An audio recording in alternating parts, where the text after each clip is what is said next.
ஒரு சின்ன ஊர் இருக்குது. அந்த ஊரில் எல்லாரும் ஒரே மாதிரி இருக்காங்க, ஒரே மாதிரி ட்ரெஸ் பண்ணுறாங்க. அவங்களுடைய பழக்க வழக்கம், அவங்களுடைய சாப்பாடு, காலையில் எழும்புறது, வேலைக்கு போகிறது, நைட்டு வர்றது, கிட்டத்தட்ட எல்லாம் ஒரே மாதிரியான பேச்சு, அவங்களுடைய கலாச்சாரம் எல்லாமே ஒரே மாதிரி இருக்குது. அந்த ஊருக்கு யாரோ ஒருவர் புதிதாக ஒரு நபர் போகிறார்.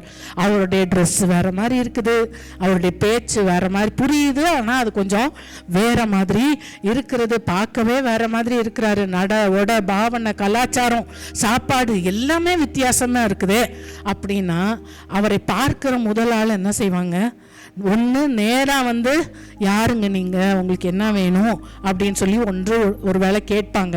இல்லைன்னா ஊருக்குள்ளே போய் சொல்லி யாரோ புதுசாக ஒருத்தர் வந்திருக்கிறாரு அப்படின்னு சொல்லி என்ன செய்வாங்க, போய் ஊரே கூட்டிகிட்டு வந்து நீங்கள் யார் என்ன வேணும்னு கேட்பார்கள் அல்லவா?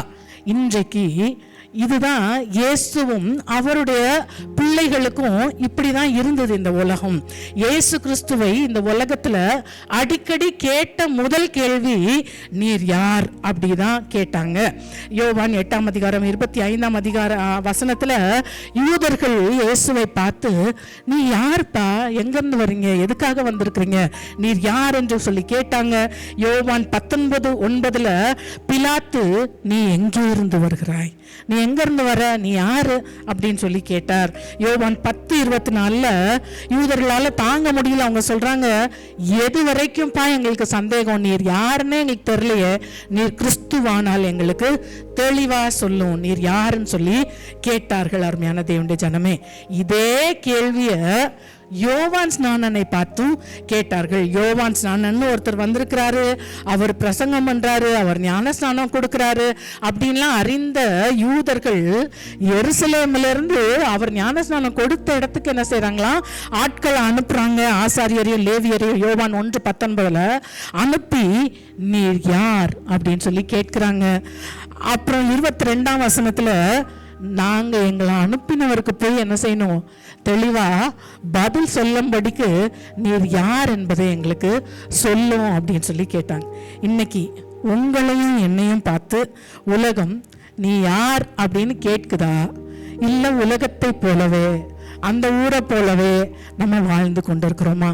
நம்முடைய பேச்சு, அவங்க கத்துனாங்கன்னா நானும் கத்துவேன், அவங்க சண்டை போட்டாங்கன்னா நானும் சண்டை போடுவேன், அவங்க கோவப்பட்டாங்கன்னா நானும் கோவப்படுவேன், அவங்க அரைகுறையா ட்ரெஸ் போட்டாங்கன்னா நானும் அரைகுறையா ட்ரெஸ் போடுவேன், அவங்க மேக்கப் பண்ணாங்கன்னா நானும் மேக்கப் பண்ணுவேன், அவங்க ஆடினாங்கன்னா நானும் ஆடுவேன், அவங்க விசில் அடித்தாங்கன்னா நானும் விசில் அடிப்பேன். இப்படி நம்ம வாழ்க்கை போய் கொண்டிருக்கிறதா? அருமையான தேவனுடைய ஜனமே, நம்மை பார்த்து நீ யார் என்று உலகம் கேட்கிறதா? கேட்கத்தக்கதாய் நாம் வாழ்ந்து கொண்டிருக்கிறோமா? உண்மையாகவே நம்ம யார்? கர்த்தருக்குள்ள நாம் யார் என்று நமக்கு தெரியுமா? அருமையான தேவனுடைய ஜனமே, நம்ம எல்லாரும் கேட்டா என்ன சொல்வோம்? ஆமா, நம்ம எல்லாம் தேவனுடைய பிள்ளைகள்னு சொல்வோம், இயேசு கிறிஸ்துவின் மணவாட்டின்னு சொல்லி சொல்லுவோம், பரலோக ராஜ்யத்துடைய குடிமக்கள்னு சொல்லி நம்ம சொல்லுவோம். 2 கொரிந்தியர் 5:20 வசனத்துல வேதம் சொல்லுகிறது, நாம் கிறிஸ்துவுக்காக ஸ்தானாபதிகளா இருக்கிறோம். தயவா இந்த வார்த்தை இந்த நாளில நம்முடைய இருதயத்திலே பதிக்க வேண்டும். கிறிஸ்துவுக்காக நான் ஸ்தானாபதியா இருக்கிறேன். I am an ambassador for Christ.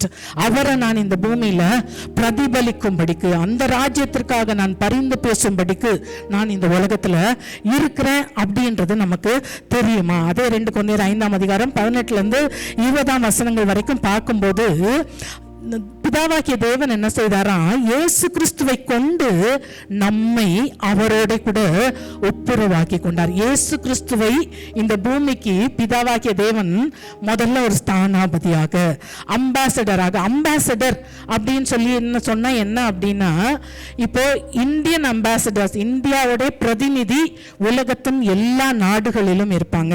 அவங்களுடைய ஒருவேளை இந்தியாவுக்கும் இன்னொரு நாட்டுக்கும் சண்டை வந்தால் ஒழிய, போர் வந்தா முதல்ல அங்க இருக்கிற அந்த பிரதிநிதியை தான் இங்க என்ன செஞ்சிருவாங்க, கூப்பிட்டுருவாங்க. எனக்கு உன்னோட எந்த ஒட்டும் இல்லை, உறவும் இல்லை, நான் உன்னை அடிக்க போறேன் அப்படின்னு சொல்லி என்ன செஞ்சிருவாங்க, கூப்பிட்டுருவாங்க.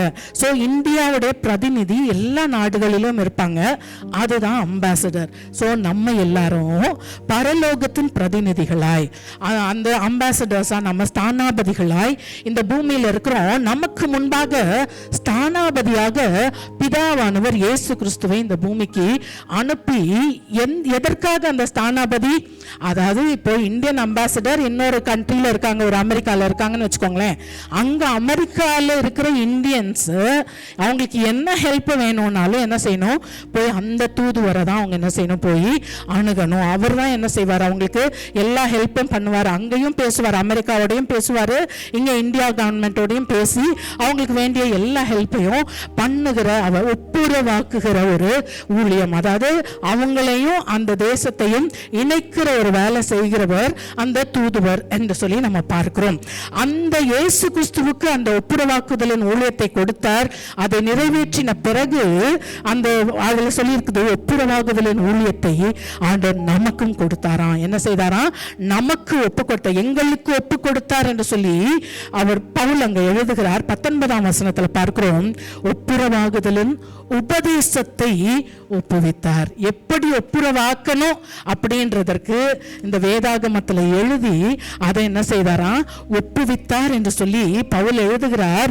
20ஆம் வசனத்தில் பார்க்கிறோம், ஆனபடியினாலே தேவனானவர் எங்களை கொண்டு புத்தி சொல்லுகிறது போல நாங்கள் கிறிஸ்துவுக்காக ஸ்தானாபதிகளாயிருந்து தேவனோட ஒப்புரவாகுங்கள் என்று கிறிஸ்துவ நிமித்தம் உங்களை வேண்டிக் கொள்கிறோம் அப்படின்னு சொல்லி, அதாவது ஆண்டவரோட சரியாயிடுங்க, ஆண்டவரோடு கூட சேர்ந்து வாழுங்க அப்படின்னு சொல்லுகிறவர்கள் தான் என்னது, ஸ்தானாபதிகள். அதாவது கவர்மெண்டோட ரூல்ஸை ஃபாலோ பண்ணுங்க, கவர்மெண்ட் உங்களுக்கு வேண்டிய எல்லாவற்றையும் செய்யும், நீங்க என்ன செய்யணும், இதுதான் கவர்மெண்ட், அதோடைய ரூல்ஸை ஃபாலோ பண்ணுங்கன்னு நம்ம சொல்லுகிறவர்களா இருக்கணும். இன்னைக்கு எத்தனை பேர் இந்த இடத்துல இதுல நான் ஸ்தானாபதி நீ ஸ்தானாபதி இல்லை, யாரெல்லாம் அந்த வேலையை செய்கிறோமோ அவர்கள் ஒவ்வொருவரும் ஸ்தானாபதிகள். அருமையான தேவனுடைய ஜனமே, நம்ம எல்லாரையும் செய்ய சொல்லும்படி செய்யும்படிக்கு தேவன் அதை சொல்லிவிட்டு போனார். சோ இந்த பூமியில முதல்ல ராஜ்யத்தின் ஸ்தானாபதியாக, அதாவது இயேசு கிறிஸ்து புதிய ஏற்பாட்டு காலத்துல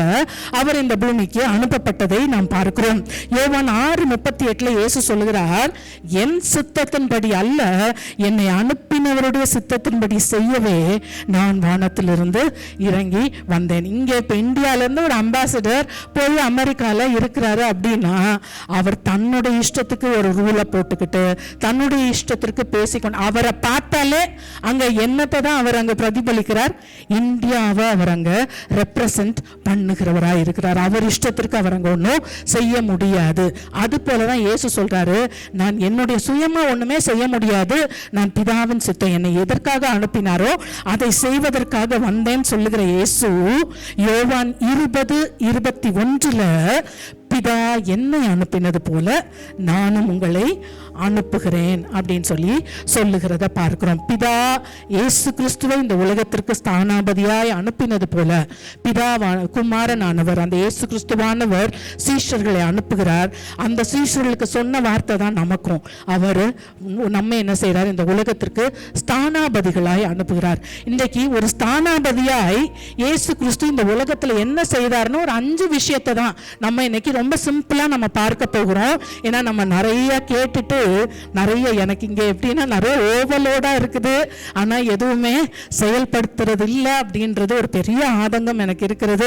கட்டாயம் ஆனா ஒரே ஒரு நம்பிக்கை என்னன்னா, வார்த்தை அது ஜீவனுள்ள வார்த்தை, அது என்னைக்கா இருந்தாலும் என்ன செய்யும், கிரியை செய்யும். என்ன கொஞ்சம் புளித்தமா பிசைந்தமா முழுவதையும் என்ன செய்யும், உப்ப பண்ணும் என்பதுல எந்த டவுட்டும் இல்லை. அருமையான தேவனுடைய ஜனமே, சோ இயேசு கிறிஸ்து தேவனுடைய ராஜ்யத்தின் ஸ்தானாபதியாய், பரலோக ராஜ்யத்தின் ஸ்தானாபதியாய் இந்த உலகத்துல என்னெல்லாம் செய்தாரு, அந்த ராஜ்யத்தை எப்படி ரெப்ரசன்ட் பண்ணாரு அப்படின்னு சொல்லி பார்த்தோம்னா, முதல்ல அவருடைய பேச்சு. இன்னைக்கு எத்தனை பேருடைய பேச்சு உலகத்தாருக்கும் நமக்கும் வேறுபாடா இருக்கிறதா? உலகம் பேதுரு இயேசுவோட எவ்வளவு வருஷம் இருந்தாரு? 3 வருஷம் தான் இருந்தாரு. அவரை பார்த்தவங்க என்ன சொன்னாங்க? நீ அந்த ஆளோட இருந்தால் தானே, உன் பேச்சு என்ன செய்து அதை வெளிப்படுத்துது. இங்க எத்தனை பேர் நம்ம கிறிஸ்தவர்கள் என்று சொல்லிக் கொள்கிறோம், ரட்சிக்கப்பட்டோம் சொல்றோம், இத்தனை வருஷம் விசுவாசின்னு சொல்லிக் கொள்கிறோம். நம்முடைய பேச்சு என்னத்தை வெளிப்படுத்துகிறது? அருமையான தேவனுடைய ஜனமே, இயேசு கிறிஸ்துவின் பேச்சு, பிரசங்கம் எல்லாமே ரொம்ப வித்தியாசமாய் கர்த்தருடைய நல்லா இன்னைக்கு இந்த வார்த்தையை மற்ற எல்லா பாயிண்ட்டையும் கூட விட்டுருங்க, இந்த வார்த்தையை நம்முடைய இருதயத்தில் இன்னைக்கு முக்கியமாய் நம்ம பதிக்க போகிறோம். ஏன்னா நம்ம எல்லாருமே என்ன செய்யறோம், ஆட்டோமேட்டிக்கா அது இந்த உலகத்துல நம்ம இருக்கிறோம், அந்த every action has an equal and opposite reaction. ஒவ்வொரு கிரியைக்கும் ஒரு ஈக்குவலா நம்ம ஒரு ரியாக்ஷன் கொடுக்கிறதுக்கு இந்த பூமியில பழக்கப்பட்டு இருக்கிறோம். ஸோ இந்த நாளில நம்ம அப்படி இருக்கவே முடியாது என்பதை இயேசு கிறிஸ்துவின் பேச்சிலிருந்து நம்ம கற்றுக்கொள்ள போகிறோம். இயேசு கிறிஸ்து ராஜ்யத்தை குறித்தே பேசினார். மத்தேயு 4:17 மனம் திரும்புங்கள், பரலோக ராஜ்யம் சமீபித்திருக்கிறது அப்படின்னு சொல்லி அவர் பேசினது எல்லாம் எதை குறித்து பேசினார்? தேவனுடைய ராஜ்யத்தை குறித்து பேசினார். நம்ம எத்தனை நாளாச்சு தேவனுடைய ராஜ்யத்தை குறித்து யார்கிட்டையாவது ஏதாவது பேசி இருக்கிறோமா? ஏதாவது ஒண்ணு நம்ம சொல்லி இருக்கிறோமா? அருமையான தேவனுடைய ஜனமே, அந்த ராஜ்யத்தின் அந்த பிரசங்கம், மலை பிரசங்கத்தை மட்டுமே இன்னைக்கு பார்க்கலாமே, பாக்கி எல்லாம் விட்டுலாம். அது எல்லாமே உலகத்தோட வேல்யூவோட சேர்ந்து போகவே இல்லை, அது இல்லவே இல்லை. அதோடைய வேல்யூஸ் எல்லாமே ரொம்ப டிஃப்ரெண்டா இருந்துச்சு அப்படின்னு சொல்லி நம்ம பார்க்கிறோம். யார பாக்கியவான்கள் அப்படின்னு சொல்லி அந்த மலை பிரசங்கத்துல மத்தேயு 5ஆம் அதிகாரத்துல பார்க்கிறோம். ஆவியில் எளிமை உள்ளவர்கள் பாக்கியவான். இந்த உலகம் ஆனா என்ன சொல்லும்? பகட்டா இருந்தா நீ நல்ல ஜம்முன்னு போ, அப்பதான் உன்னைய ஆசீர்வதிக்கப்பட்டவன்னு நினைப்பாங்க. நீ பெருமை உன்னோட எல்லாத்தையும் நீ என்ன செய்ய, வெளியே போகும்போது காட்டு, உன் அழக காட்டு, உன் மிடுக்க காட்டு, உன்கிட்ட என்னெல்லாம் பீரோக்குள்ள இருக்கோ எல்லாத்தையும் அள்ளி என்ன செய் போட்டுட்டு போ. அப்பதான் என்ன செய்யும், உலகம் ஒன்று மதிக்கும். அப்படிதானே உலகம் நமக்கு சொல்லிக் கொடுக்கிறது. தேவன் இயேசு கிறிஸ்து சொல்கிறார், ஆவியில் எளிமையாரு, நீ வெளியே போகும்போது சிம்பிளா இரு, துயரப்படுகிறவர்கள் பாக்கியவான்கள். இன்னைக்கு நம்ம என்ன சொல்றோம்? நாங்கள் அதான் கடந்த நாட்கள்ல பேசி கொண்டிருந்தோம். ஆபிரகாம் அங்க காரானூர்ல இருந்து புறப்பட்ட போது அவரோடு கூட யார் புறப்பட்டா? லோத்து புறப்பட்டாரா? ஆபிரகாமுக்கு ஈசாக்கை, ஆபிரகாம தான் ஆண்டவர் அழைச்சாரு. அவன் சந்ததியை குறித்து தான் வாக்குத்தத்தம் இருந்தது. ஆனா ஆபிரகாமோடு புறப்பட்ட லோத்துக்கு இம்மாரலா 2 பிள்ளைங்க பிறந்துருச்சு. ஆபிரகாமுக்கு இன்னும் பிள்ளை பிறக்கல. ஆபிரகாமுக்கு இல்லீகலா ஒரு இஸ்மவேல் பிறந்துட்டான். ஆபிரகாமுக்கு இன்னும் வாக்குத்தத்தத்தின் சந்ததி இல்லை. இது உலகம் சொன்னா ஏற்றுக்கொள்ளுமா? துயரப்படுகிறவர்கள் பாக்கியவான்கள் என்று சொல்லி இயேசு கிறிஸ்து அங்க பிரசங்கம் பண்ணார். சாந்த குணம் உள்ளவர்கள் பாக்கியவான்கள். ஆனா இந்த உலகம் சாந்த குணம் உள்ளவர்கள் என்னன்னு சொல்லும்? இழிச்சவாயின்னு நல்லா நமக்கு தெரிஞ்சிருக்குது. சொல்லட்டும், அதை தான் சொல்றேன், சொல்லிட்டு போட்டோம். அவங்க பேசுறாங்களா, நம்ம எப்படி திருப்பி பேச முடியும்? வேதம் நமக்கு அப்படி சொல்லி கொடுக்கவில்லையே. நம்ம என்ன செய்து கொண்டிருக்கிறோம்? நீதியை விரும்புகிறவர்கள், நீதியின் மேல் பசித்தாகம் உள்ளவர்கள் பாக்கியவான்கள். நம்ம நீதி செய்யறோமா? அவன் இவ்வளோ அடிச்சுட்டான், அதனால நான் ஒரு 10 ரூபா அவன்கிட்ட அடிச்சதுல என்ன இருக்கு? அவன் இவ்வளோ பண்ணிட்டான், அதனால நான் என்ன செய்கிறேன், இதை செய்கிறேன்னு செய்யறோம்னா அது அநீதி. அருமையான தேவனுடைய ஜனமே, இரக்கம் உள்ளவர்கள். நான் ஒரு தடவை ஒருத்தவங்கிட்ட போய் பாவம் அப்படின்னு நான் சொன்னேன் ஒரு சகோதரிட்ட. அப்ப அவங்க சொன்னாங்க, நீ பாவம் பார்த்தனா நீ பாவமாவே ஆயிடுவ, இப்படிலாம் நீ இருக்காத அப்படின்னு சொல்லி சொன்னாங்க. உலகம் நமக்கு அப்படிதான் சொல்லி கொடுக்கிறது. ஆனா ஆண்டவர், எனக்கு ரொம்ப பிடிச்ச இந்த வசனம், இரக்கமா இருங்க. நம்ம நிறைய நேரங்கள்ல ஸ்ட்ரிக்டா இருக்கிறோம் அப்படின்றதுல நம்ம என்ன செஞ்சிடறோம்? நானே நிறைய நேரங்கள்ல திட்டிடுறேன், கோபப்படுறேன். ஆனா வேதம் சொல்லுகிறது, நியாய தீர்ப்பு நாளிலே இரக்கம் முந்திக் கொள்ளுமா. ஆண்டவர் நீ இப்படி செஞ்ச அப்படின்னு நம்மை பற்றின ரெக்கார்ட்ஸ் எடுக்கும்போது அங்க சரி பரவாயில்ல, இதே மாதிரி செஞ்ச இந்த ஆள் கிட்ட நீ இரக்கம் காமிச்ச, அவங்க கிட்ட நீ இரக்கமா இருந்த அப்படின்னு சொல்லி ஆண்டவர் அந்த இடத்துல நம்முடைய இரக்கத்திற்கு தகுந்த மாதிரி நம்மை நியாயம் தீர்ப்பாராம். இருதயத்துல சுத்தம். இன்னைக்கு வெளியவே சுத்தம் இல்லை, இருதயத்துல சுத்தம் நம்ம எங்க எதிர்பார்க்கிறது? உண்மையாவே உலகம் மிகுந்த பயமா, வெளியே பார்த்தா ஒண்ணு ஆனா நம்பவே முடியல. அவங்க அவ்வளோ பயங்கரமான விஷயங்களை செய்து கொண்டிருக்கிறவர்களை நம்ம பார்த்து கொண்டிருக்கிறோம். அதை விட உங்கள் மேலே உங்களை நிந்தித்து, உங்களை அசிங்கப்படுத்தி, உங்கள் மேலே பலவிதமான பொய்யான குற்றச்சாட்டுகளை சொன்னால் நீங்கள் பாக்கியவான்களாய் இருப்பீங்க. இப்படிலாம் சொன்னால் விடாத. நம்ம எல்லாருக்கும் தேவ வசனத்தை விட உலக பழமொழி தான் என்ன, வம்பு சண்டைக்கு போக மாட்டேன், வந்த சண்டையை விட மாட்டேன். இல்லை, உலகத்தோட பழமொழியை தான் நம்ம ஈஸியாக ஆண்டவர் சொல்கிறாரு. உங்களை நிந்திக்கிறாங்களா, உங்கள் மேலே பலவிதமான பொய்யான பழிகளை போடுகிறார்களா, அமைதியாக இருங்க. எங்கே உங்களுடைய பலன் மிகுதியாக இருக்கும்?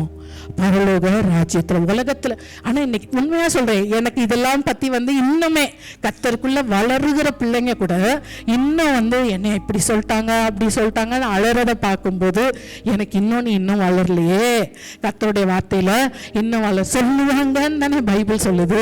சொன்னாங்கன்னா நீ பாக்கியவானா இருப்பேன் தானே பைபிள் சொல்லுகிறது. அருமையான தேவனுடைய ஜனமே, அது மாதிரி இங்கே நமக்கு உலகத்தில் இந்த நாட்கள் எப்படி ஆயிடுச்சுன்னா, உன் வைஃபே இல்லாட்டியும் பரவாயில்ல, அது அவன் இஷ்டம்.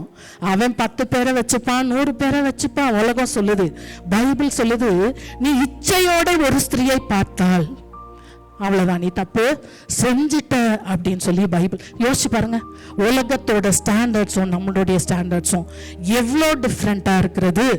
நம்ம ஒத்து போகிறோம். அருமையான தேவனுடைய ஜனமே, நாம் அப்படி இருக்க கூடாது என்று சொல்லி வேதம் நமக்கு சொல்லி கொடுக்கிறது.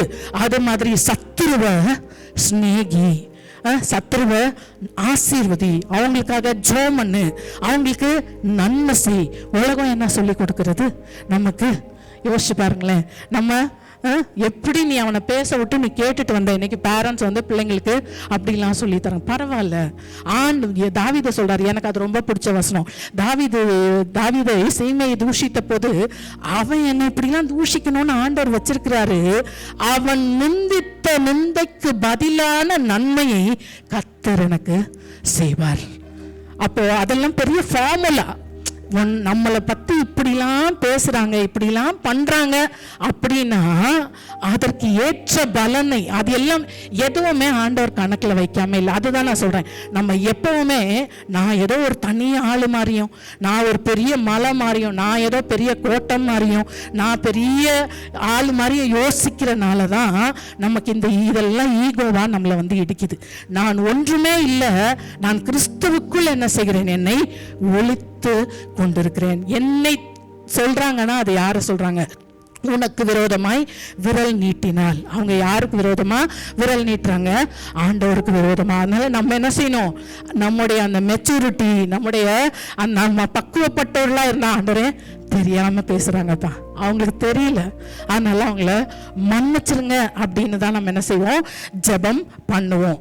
அடுத்தது பார்க்கிறோம், நம்ம ரகசியமாய் செய்ய வேண்டிய காரியம் தர்மம் பண்ணுகிறது.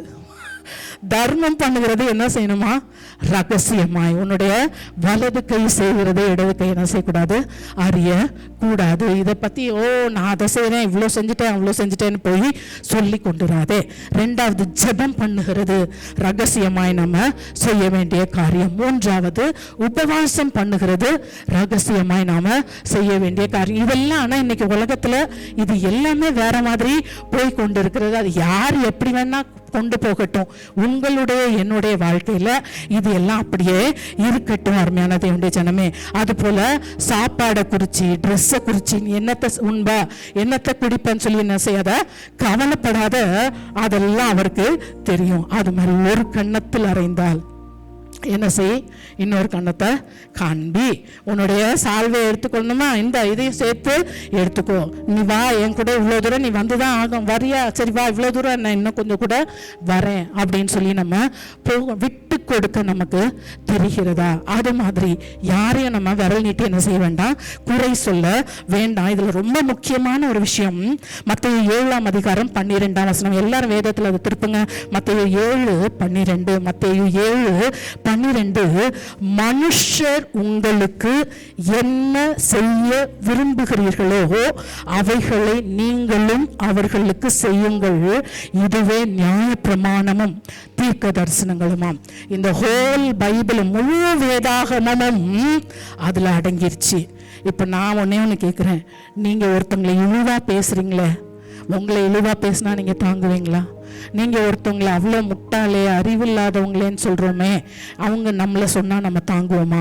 நம்ம மற்றவர்களுக்கு என்ன செய்கிறோம்? நான் எப்போவுமே சொல்லுவேன், அதாவது இப்போ நான் ஒரு வீட்டுக்கு போகிறேன், அவங்களுக்கு நான் ஏதோ ஒன்று வாங்கிட்டு போகிறேன் அப்படின்னா அது நான் அவர்களுக்கு செலுத்தும் மரியாதை. அதுதான் சொல்கிறேன். அதாவது இதெல்லாம் நம்ம சின்ன சின்ன மேனர்ஸ் நம்ம படிச்சுக்க வேண்டிய ஒரு விஷயம். அருமையான தேவனுடைய ஜனமே, அதாவது நான் அவங்கள நேசிக்கிறேன்றதை காட்டுறோம், நான் அவங்களுக்கு செய்ய வேண்டிய கனத்தை, நான் ஊசினதையும் கெட்டு போனதையும் நான் வாங்கிட்டு போகிறேன்னு வச்சுக்கோங்களேன். அப்போது நான் அவங்களுக்கு இதை நான் சொல்கிறேன், உண்மையாகவே சொல்கிறேன். அதாவது நான் எதிர்பாராத சில ஜனங்கள் இடத்துல அந்த கனம் இருக்குது, அவங்களுக்கு தெரிகிறது. ஓகே, அதாவது நம்ம தேவனை கனம் பண்ணுறோம் அப்படின்னா நம்ம எப்படி செய்யணும்? ஒரு ராஜாவை கனம் பண்ணுகிறோம் அப்படின்னா எதான் செய்யணும்? ஸோ இந்த மாதிரி தான் அருமையான தேவனுடைய ஜனமே. ஸோ மனுஷர் நமக்கு என்ன செய்யணும்னு நினைக்கிறோமோ அதை நம்ம என்ன செய்யணும்? மற்றவர்களுக்கு செய்யணும், சொல்லணும் அப்படின்னு சொல்லி வேதம் சொல்லுகிறது. ஸோ இதுதான் ஆண்டவராகிய இயேசு கிறிஸ்துவின் பேச்சாக இருக்கிறது. யோவான் 8:28 இயேசு சொல்றார், நான் என் சுயமாய் ஒன்றும் செய்யாமல் என் பிதா எனக்கு போதித்தபடியே இவைகளை சொன்னேன் என்று சொல்லி அவர் சொல்கிறார். என் பிதா போதித்தபடியே நான் கற்றுக்கொண்டேன், நான் வேதத்திலிருந்து தேவன் எழுதின இந்த வார்த்தையிலிருந்து நான் கற்றுக்கொண்டேன், அதை தவிர நான் வேற எதையுமே என்ன செய்யல, என் சுயமாய் பேசவில்லை என்று சொல்லி சொல்லுகிறார். இன்றைக்கு அருமையான தேவனுடைய சபையே, நமக்கு கேள்வி, நம்முடைய பேச்சு எப்படி இருக்கிறது? உண்மையாகவே நாம் ராஜ்யத்தை தான் பிரதிபலிக்கிறோமா? நமக்கு ஆட்டோமேட்டிக்காக அது வருது. நான் ஒன்று சொல்வேன், நான் எல்லாருக்குமே, எனக்குமே அப்படி உண்டு தான். நம்ம என்ன செய்யணும்னா, இனிமே நம்ம அந்த மாதிரி யார் நம்மளை எவ்வளோ கேவலமாக பேசட்டும், எவ்வளோ ஏமாற்றட்டும், என்னன்னாலும் பண்ணட்டும், நாம் நம்முடைய அந்த நான் ராஜ்யத்துக்குரிய ஆளு, நான் இப்படி பேச முடியாது, நான் இப்படி செய்ய முடியாது அப்படின்றத உணரும் பொழுதெல்லாம், ஆண்டவரே என்னை மன்னிச்சிருங்கப்பா. ஒரு தடவை நம்ம அப்படி மீறலாம், ஆண்டவரே என்னை மன்னிங்க, இனிமேல் நான் இப்படி செய்யாதபடிக்கு நீங்கள் என்னை காத்து கொள்ளுங்க அப்படின்னு சொல்லி நம்ம ஜெபிக்கணும். கடந்த நாட்களில் முக்கியமாக எனக்கு ஆண்டவர் ஒரு வெளிச்சத்தை போல வந்த ஒரு காரியம், அந்நியரை உபசரிக்க மறவாதுருங்க. நம்ம தெரிஞ்சவங்க, நமக்கு வேண்டியவங்க, அவங்களுக்குலாம் நம்ம என்ன செய்கிறோம்? ஹெல்ப் பண்ணுறோம். நான் என்ன சொல்கிறேன், அந்நியர்னா முன்ன பின்ன யாருன்னே தெரியாத ஆள் இல்லையா? இப்போ ஒரு ஆட்டோக்காரர்னே வச்சுக்கோங்களேன், 100 ரூபாய் கேட்குறாரு, போய் இறங்குறப்போ இன்றைக்கி நிறையா அராஜகம் பண்ண தான் செய்கிறாங்க.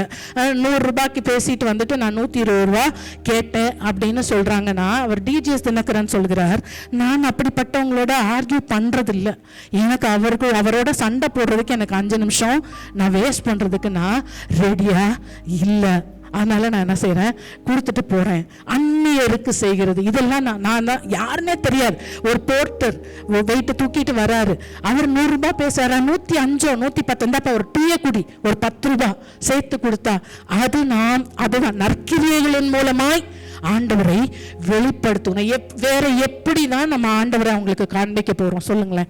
அவங்களோட வயிற்றுல அடிச்சு, இதே ஒரு பெரிய மாலுக்கு போகிறோம், அங்கே என்ன சொல்கிறாங்களோ, எத்தனை ஆயிரம் சொல்கிறாங்களோ, எதுவுமே பேசாமல் எடுத்து கொடுத்துட்டு வர்றோமே, அன்றாட கூலிகள் எத்தனை பேர் இல்லை? இனிமே அவங்க கிட்ட நம்ம இந்த மாதிரிலாம் பேரம் பேசாமல் அவர்களை நம்ம நேசிப்போம். ஒன்றுமே இல்லை, இந்தாப்பா நல்லாரு அப்படின்னு சொல்லி கொடுத்துட்டு வரும்போது நிச்சயமாக அவங்க வயிறார நம்ம என்ன செய்வாங்க? வாழ்த்துவாங்க. நமக்குள்ள இருக்கிற அந்த ஆண்டவரை அவங்க பார்ப்பாங்க, யாருடா அவங்க, என்ன செய்வாங்க? யாருப்பா இவங்க அப்படின்ற கேள்வி அவங்களுக்குள்ளார வரும். ஸோ நம்முடைய பேச்சு அது ராஜ்யத்திற்கு அடுத்ததாய் இருக்கட்டும். நம்ம அந்த தேவனுடைய ராஜ்யத்தின் ஸ்தானாபதியாய் நம்ம தேவன் அழைத்திருக்கிறார் என்பதை நாம மறந்துடக்கூடாது.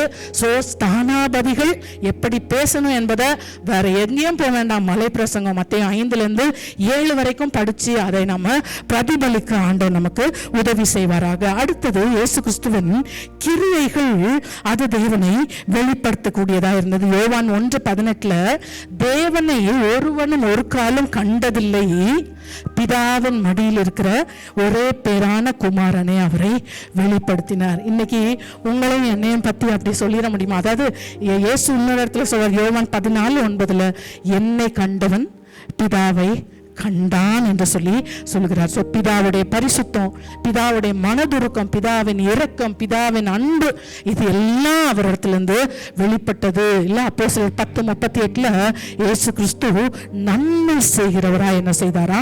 சுற்றி திரிந்தார். ஸோ அவருடைய கிரியைகள். இன்னைக்கு நம்ம போல்டா அப்படி சொல்ல முடியுமா?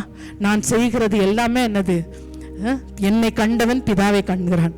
என்னை பார்த்தாங்கன்னா இயேசுவை பார்த்துட்டீங்கப்பா அப்படின்னு சொல்ல முடியுமா? நம்முடைய வேலை, நம்முடைய கிரியைகளை குறித்து நாம் அப்படி தைரியமாக சொல்ல முடியுமா? ஸோ தயவாய் நம்முடைய நடவடிக்கைகளை குறித்து நம்ம ஜாக்கிரதையாக இருக்க வேண்டிய காலங்களிலே நாம் வந்திருக்கிறோம். ஸ்தானாபதி அப்படின்னு அவர் நம்மை அழைத்தார்னா என் இஷ்டத்திற்கு நான் எதையுமே செய்ய முடியாது. ஒரு வேலைக்கு போகிறோமா ஆன் டைம் நம்ம இருக்கணும், சர்ச்சுக்கு வருகிறோமா ஆன் டைம் நம்ம இருக்கணும். அதுதான் ஆண்டவர் சர்ச்சுக்கு வருகிறதுக்கு வேற எதையும் பயத்தோடும் நடுக்கத்தோடும் பரிசுத்த அலங்காரத்தோடும் ஆண்டவரை தொழுது கொள்ள சொல்லுகிறார். காணிக்கையெல்லாம் அடுத்ததுதான். ஆண்டவர் பரிசுத்த அலங்காரத்தை தேவன் கேட்கிறார். தாழ்மையாய் தேவனை ஆராதிக்க வரும்படி தேவன் நம்மை அழைக்கிறார். ஸோ நம்முடைய பிஹேவியரை நம்ம மாற்றுகிறதற்கு நம்ம இந்த நாளிலே ஒப்பு கொடுக்க வேண்டும். மூன்றாவது, பரலோக ராஜ்யத்தின் அதிகாரத்தை இயேசு கிறிஸ்து செலுத்தினார். இவ்வளோ நேரம் நம்ம பார்த்தது சாந்தமுள்ள ஆட்டுக்குட்டியை போல அவர் இருந்ததை நம்ம பார்த்தோம். ஆனால் இப்போ பரலோகத்து அதிகாரத்தை செலுத்துகிற யூத ராஜ சிங்கமாகவும் இருக்கிற இது நமக்குள்ளார இந்த பேலன்ஸ் நமக்கு எப்பவுமே தெரியணும். அதாவது இதெல்லாமே அவங்கள ஆச்சரியப்பட வைக்கும். அதாவது நம்முடைய வாழ்க்கை எப்பவுமே சாந்தமாக, எப்பவுமே அமைதியாக, எப்பவுமே தாழ்மையாக, நம்மளை பார்க்குறவங்களுக்கு அந்த சைடு மட்டும்தான் தெரியணும். ஆனால் ஒரு டெசிஷன் வரும்பொழுது, ஒரு தீர்மானம்னு வரும்பொழுது, கர்த்தருக்காக நிற்க வேண்டிய ஒரு நேரம்னு வரும்பொழுது, பிசாசுகளை துரத்த வரும்பொழுது, வியாதிகளை குணமாக்க வரும்பொழுது, கர்த்தருடைய நாமத்தில் நம்ம வைராக்கியம் பாராட்ட வரும்பொழுது அந்த பரலோக ராஜ்யத்தின் அதிகாரத்தை செலுத்த, அதுல எந்த மனுஷருக்காக எந்த நெளிவு சொல்லுவோம் இருக்கவே கூடாது. கர்த்தருடைய காரியத்திற்கு நான் எப்படி இருப்பேன்? அதிகாரம் உடையவராய் இருப்பேன். இல்லை மத்தேயு 28:18 வானத்திலும் பூமியிலும் சகல அதிகாரமும் எனக்கு கொடுக்கப்பட்டிருக்கிறது என்று சொல்லி இயேசு கிறிஸ்து சொல்லுகிறார். அந்த அதிகாரத்தை அவர் இந்த பூமியில எக்ஸசைஸ் பண்ணார். அந்த அத்தாரிட்டி அவர் எக்ஸசைஸ் பண்ணதை நம்ம பார்க்கிறோம். ஸோ நமக்கு ரெண்டுமாக அடிக்கப்பட்ட வண்ணமா இருக்கிற ஆட்டுக்குட்டியானவரும் அவர்தான், யூதராஜ சிங்கமும் அவர்தான். பிசாசு சிங்கத்தை போல கர்ச்சிப்பானே ஒளி அவன் சிங்கம் கிடையாது. ஆண்டவர் தான். அப்போ நம்ம யாரு? நம்ம யூதராஜ சிங்கத்துடைய பிள்ளைகள், அவருடைய ரெப்ரசன்டேட்டிவ்ஸ் நாம. ஸோ தைரியம் இருக்கணும். இங்க எத்தனை பேருக்கு, நிறைய பேர் பார்த்தோம்னா வெளியே ஆய்வுன்னு, ஆனா ஒரு டெசிஷன், ஒரு தீர்மானம்னு வரும்போது அவங்க பலவிதமாய் மனுஷருக்கு பயந்து ஒரு கால் எடுத்து என்ன செய்ய மாட்டாங்க, வைக்க மாட்டாங்க. அந்த இயேசு தனக்கு அந்த அதிகாரம் இருக்கிறது என்று சொல்லிட்டு அவர் சொல்றாரு. அதனால 28ஆம் அதிகாரம் மத்திய 19:20 நீங்க புறப்பட்டு போய் என்ன செய்யுங்க, சகல ஜாதிகளையும் சீஷராக்குங்க. இதோ உலகத்தின் முடிவு வரையும் தான் நான் என்ன செய்றேன், எல்லா அதிகாரமும் இருக்கிற நான் உங்களோடு கூட இருக்கிறேன் என்று சொல்லி சொன்னார். அப்ப என்ன அர்த்தம்? அந்த அதிகாரம் உடையவர் என்னோடு கூட இருக்கிறார். ஸோ என்னுடைய சுயமாய், என்னுடைய இஷ்டமாய் நான் என்ன செய்யக்கூடாது, நான் பயந்து ஒழியக்கூடாது. இந்த உலகத்தின் காரியங்களுக்கு நான் பணிந்து போக கூடாது. கர்த்தருடைய வார்த்தை என்று வரும்பொழுது அதற்காக வைராக்கியம் பாராட்டுகிறவராய் நான் இருக்கிறோமா? அருமையான தேவனுடைய ஜனமே, நான்காவதாக பர்சனல் அஜெண்டா, அதாவது தனிப்பட்ட நிகழ்ச்சி நிரல் அப்படின்னு அவருக்கு எதுவுமே இல்லை. யோவான் 5:30 நான் என் சுயமாய் ஒன்றும் செய்கிறதில்லை, நான் கேட்கிறதன்படியே நியாயம் தீர்க்கிறேன். எனக்கு சித்தமானதை நான் தேடாமல் என்னை அனுப்பின பிதாவுக்கு சித்தமானதையே நான் தேடுகிறேன் என்று சொல்லி இயேசு கிறிஸ்து சொல்லுகிறதை பார்க்கிறோம். 2 தீமோத்தேயு 2:4 தண்டை சேவகம் பண்ணுகிறவன், அதாவது மிலிட்ரிக்கு போய் அங்க சர்வ் பண்றவன் என்ன செஞ்சுட்டானா, தன்னை சேவகம் எழுதி கொண்டவனுக்கு, அதாவது தன்னுடைய பேரை அங்க என்லிஸ்ட் பண்ண அந்த கமாண்டிங் ஆபீசருக்கு பிரியமாய் தான் நடக்க முடியுமே ஒழிய அவன் என்ன செய்ய மாட்டான், வேற எதுலையும் போய் பிழைப்புக்கு அடுத்த காரியங்களிலே சிக்கி கொள்ள மாட்டான். ஸோ கர்த்தருக்காக நான் கால் எடுத்து வைத்து விட்டேன். அவருக்கு பிரியமானதை மட்டும்தான் செய்ய முடியும். இன்னைக்கு வர்ஷிப் டைம்ல சொன்னாங்கல்ல, இது மாதிரி நம்ம என்ன செய்யறோமா, நம்முடைய இச்சைகளை நிறைவேற்றுகிறதற்காக நம்ம கேட்கறதுனால நம்ம பெற்றுக்கொள்ள முடியல. ஸோ எல்லாவற்றையுமே ஆண்டவரே உம்முடைய நாம மகிமைக்காக, சுவாமி எனக்கு இந்த கஷ்டம் இருக்கிறது, உங்க பேரு அது அங்க அசிங்கப்படுது ஆண்டவரே, உமக்காக நான் உமக்காக வாழ்வேன் ஆண்டவரே, அதற்காக எனக்கு ஜீவனை தாங்க, அதற்காக எனக்கு சுகத்தை தாங்க, அதற்காக எனக்கு இந்த தேவைகளை சந்திங்க அப்படின்னு சொல்லி நம்ம தேவனுடைய சித்தம் செய்கிறதற்காக நாம் காரியங்களை கேட்கும் பொழுது சந்தேகம் இல்லாமல் அதை நாம பெற்றுக்கொள்ளும். ஆபிரகாமுடைய ஊழியக்காரன் இருந்தான். ஆதியாகமம் 24ஆம் அதிகாரம் 55-56 வசனங்கள்ல ஆபிரகாம் அவருக்கு அங்க ஒரு வேலை சொல்லி விடுறார். ஈசாக்கு, என் பையன் ஈசாக்குக்கு நீ போய் என்ன செய்ய, பொண்ணு பார்த்துட்டு வா. இவர் ஜெபம் பண்ணிட்டு போறாரு. போன மாதிரியே அங்க ரெபேக்கா அங்க அவருக்கு மனவாட்டியா கிடைச்சாச்சு. எல்லாம் ஆண்டவர் நேர் வழியே நடத்தினாரு. இதுதான் பொண்ணுன்னு ஃபிக்ஸ் ஆயிடுச்சு. பொண்ணுட்டையும் கேட்டாச்சு, நீ போறியாப்பா அப்படின்னு கேட்டாச்சு. அவளும் நான் போறேன்னு சொல்லியாச்சு.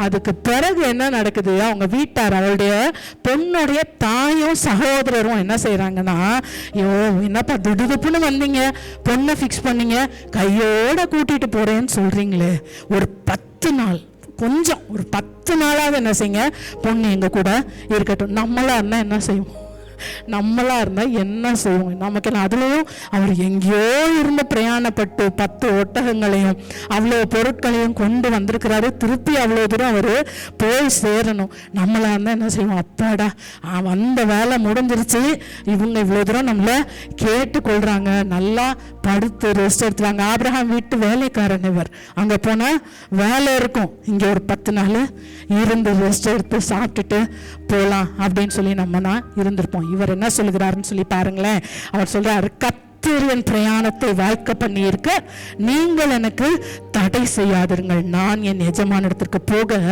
என்னை அனுப்பிவிட.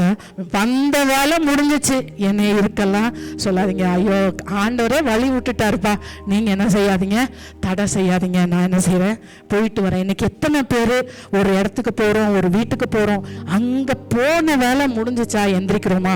என் ஹஸ்பண்ட் உங்க பாஸ்டர் பெண்கள் கூட்டம், அதாவது லேடிஸ்லாம் கூடி ஜெபம் பண்றங்க அப்படின்னா நிறைய பேர் என்னை கேட்டிருக்காங்க ஏதாவது ஒரு நாள்ல. இவங்க பயப்படுற ஒரே ஒரு விஷயம், ஜெபம்லாம் நல்லாதாமா இருக்கும், ஜெபம் முடிஞ்ச உடனே உட்காந்து நீங்க பேச ஆரம்பிச்சீங்கன்னா கலவரம் வராம இருக்காது, அதனால கொஞ்சம் பார்த்து செய்யலாம் அப்படின்னு சொல்லி சொல்லுவாங்க. போன வேலை முடிஞ்சிச்சு, அது நான் எப்பவுமே சொல்லுவேன், போன வேலை முடிஞ்சுதா அந்த இடத்த விட்டு நம்ம என்ன செய்யணும், காலி பண்ணி போய்கொண்டே இருக்கணும். ஸோ எந்த டிஸ்ட்ராக்ஷன், அதான் ஜீசஸ் சொல்றாரு, அவருக்கு சுயமாய் ஒன்றும் பர்சனல் அஜெண்டாவே அவருக்கு கிடையாது. ஆண்டவர் என்ன செய்தா சொன்னாரோ அதை செய்து விட்டு அவரு போய்கொண்டே இருக்க அவரு சித்தமாய் இருந்தார் என்று சொல்லி பார்க்கிறோம். 5வதாக பிதாவின் நாமத்தை கனம் பண்ணி அந்த நற்பெயரை காப்பாற்றுகிறவராய் இருந்தார்.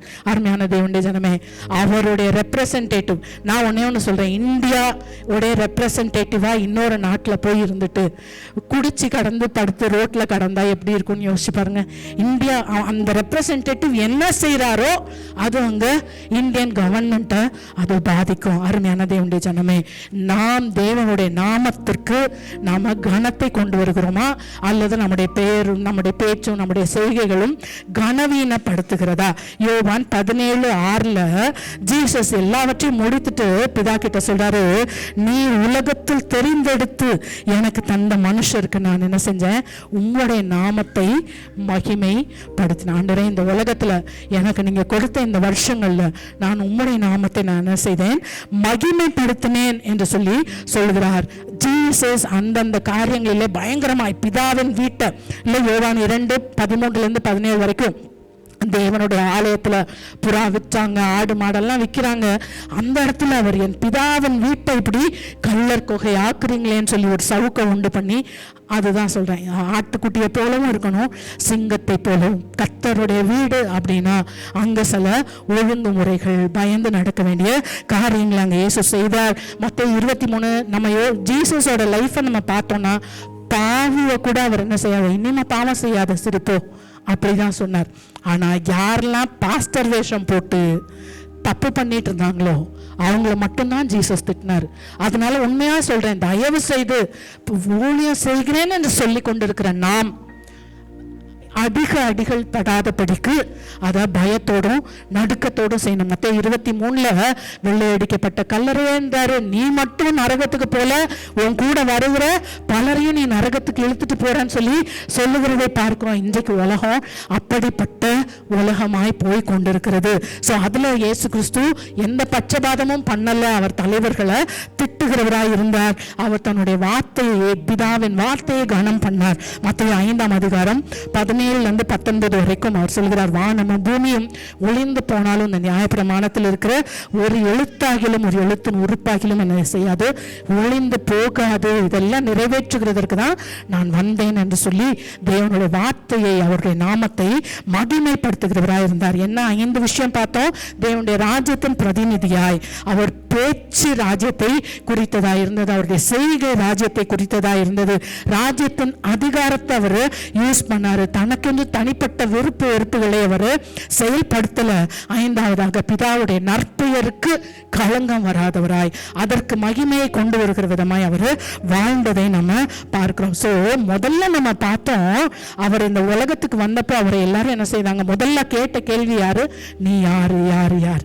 ஆனா இயேசு கிறிஸ்து ஸ்தானாபதியா இப்படிலாம் இருந்த பிறகு பார்க்கிறோம். லூக்கா 7:16 நாயின் ஒரு விதவையின் மகனை உயிரோட எழுப்பின பிறகு ஜனங்கள் எல்லாரும் பயம் அடைஞ்சு என்ன செய்யறாங்க, மகா தீர்க்கதரிசியானவர் நமக்குள்ள, இவர் போய் நான் தீர்க்கதரிசி, இங்க பாரு நான் சொன்ன தீர்க்க தரிசனம் நடந்துருச்சு அப்படின்னு அவர் என்ன செய்யல, எங்கேயும் சொல்லல.